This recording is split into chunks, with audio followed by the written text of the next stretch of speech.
Hey everyone, and welcome to This Explainer. Today, we are jumping right into the civic life of Immortal Realm. I'm Host A, your veteran guide for the day. Over my time on the Shard, I've actually gone through the joining flow for a couple of these orders myself, so I know how the gears turn. And I'm Host B. I am basically playing the role of the curious newcomer today. I mean, I've heard players talking constantly about these civic orders, but honestly, I have absolutely zero idea how to actually join one, or even which one makes sense for how I play. So I am ready to pick a path, but I definitely need you to point me in the right direction. Well, you are exactly where you need to be. By the time we wrap this up, you'll know exactly where to go, who you need to talk to, and, most importantly, what you're actually signing yourself up for. Okay, so right off the bat, let's establish the most absolutely crucial mental model you're going to need. It shapes everything. There are exactly 3 live civic orders on the Shard, and they split super cleanly into 2 distinct buckets. Right, so we've got 2 that are quote-unquote walk up and 1 that is gated. What does that actually mean in practice? Basically, the college and the ledger are your highly accessible civic good paths. You literally just walk right up to their desk, ask to apply, and you can start doing good work for the realm. But the Velvet Hand? That's a highly selective, counter-civic organization. You definitely do not just walk in the front door for that one. If you keep this 2-versus-1 structure in your head, the rest of this explainer is going to be a total breeze.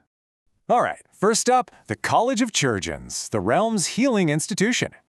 So if I'm totally new to all this, is the college the easiest place to get started? Oh, absolutely. It's widely considered the most welcoming order out there. Let's break down the exact operational steps. First thing, travel to Britain. You can just grab a moon gate from any major city to get there. Then you're looking for the college hall, which is right in Britain proper. And when I walk in, do I just chat up whoever is standing around? Not quite. You need to look for a senior chirurgeon. Specifically, you want someone at the practitioner rank or higher.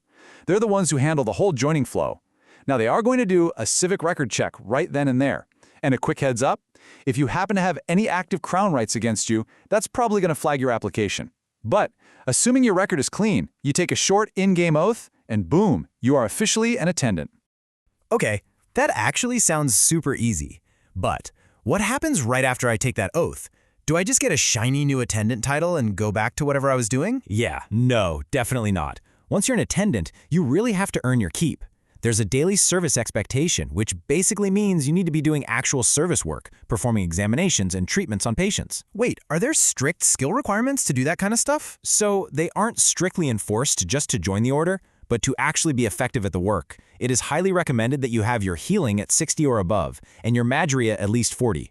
The cool thing is, if you just keep up with your treatments, you can usually expect to see your first rank promotion after just a few weeks of pretty casual play. Moving on to our second option, the High Ledger. This is all about records, contracts, and writs. Got it. So this is for the administrative paperwork side of the realm. How do I get into this one? The flow is kind of similar, but with some very distinct differences. You still travel to Britain, but make sure you go to the Ledger Hall. It's a completely separate building from the College Hall. Once there, you need to speak to a senior ledger officer, someone at the recorder rank or above. Do they run a background check on you too? They do, and here is the crucial point. The Ledger's eligibility review is much stricter. They are highly selective about who they let in. If you have active crown writs, or even just recent unparoled prison time, your application is almost certainly getting flagged for a deep review. But if you pass muster, you take the oath and you become a clerk. Phew, well, glad I haven't been throwing my character in prison lately. But wait, what skills do I need to be a clerk? Do I need like a maxed out intelligence stat or something crazy? Honestly, there are literally no skills enforced at all. I will say, though, having majory is definitely a big help, just for traveling around to get your work done. Right, and what actually is the work? What is a clerk doing out in the world? You'll be staying busy with active record keeping. That means completing filings, witnessing contracts, handling attestations, that whole shebang. And just like the college, if you're an active member actually doing your service work, you'll generally see your first promotion in a few weeks. Okay, let's get into the third one, the Velvet Hand, the operations order. Okay, you teased this counter-civic order earlier, and I am not going to lie, I love the shadowy side of things. Where exactly is the Velvet Hand's desk? Do they have some sort of dark, spooky hall tucked away in Britain? Yeah, about that. There is no desk. You literally cannot just walk up to them. Wait, really? No desk at all? Then how in the world do you join them? This entirely flips the script from your standard sign-up into a full-blown recruitment operation. Admission is completely gated. Let's look at the steps. To even get your foot in the door, you first have to find them out in the world. You're looking for an idle hand presence placed in specific city locations. Sometimes you'll spot them during an alms scene. Once you actually find an active member, you have to approach them and demonstrate your intent.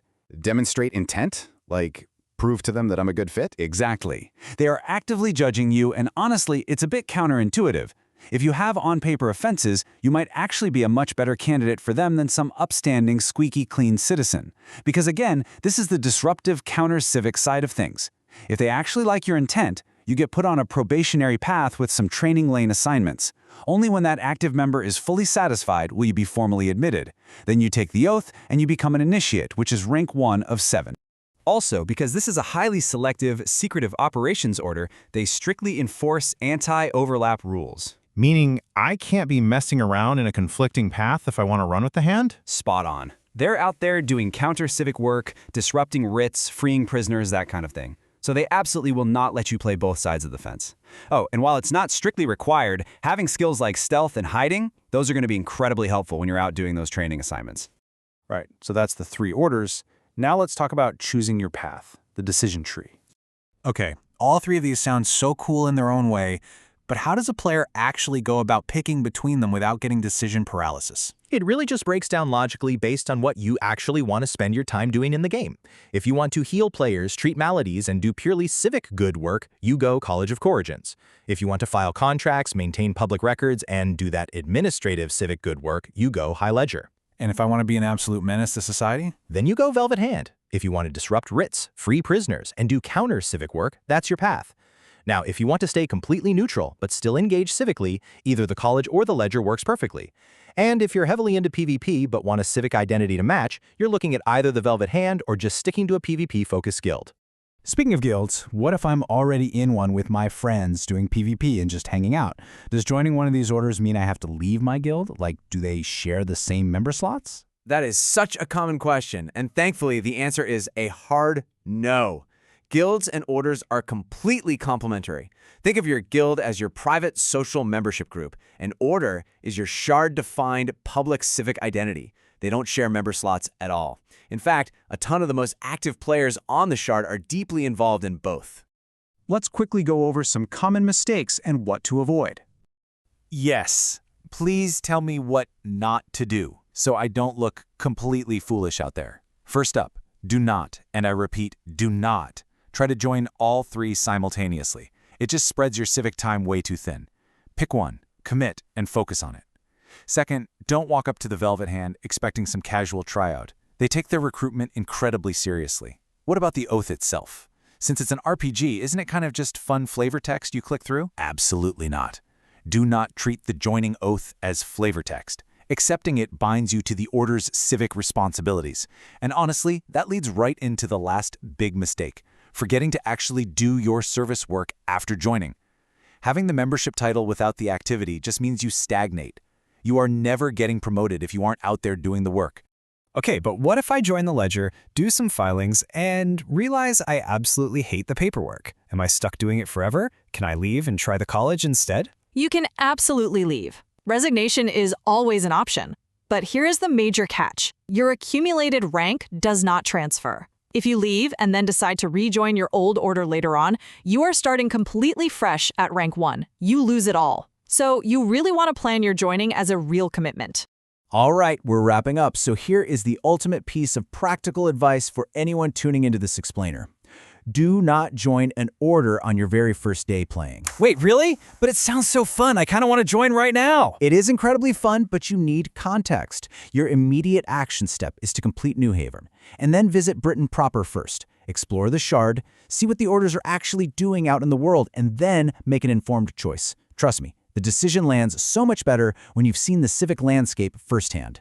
And that brings us to the end. The paths are laid out right in front of you. Just remember that core model. 2 walk-up orders doing civic good, and 1 secretive, gated order disrupting the system. I think I definitely know which one I'm leaning towards now, and I am for sure going to remember to do my service work. That is exactly what I like to hear. So, to everyone watching, log in, explore the cities, find those halls, or track down those hidden presences, and commit to the path that actually fits your playstyle.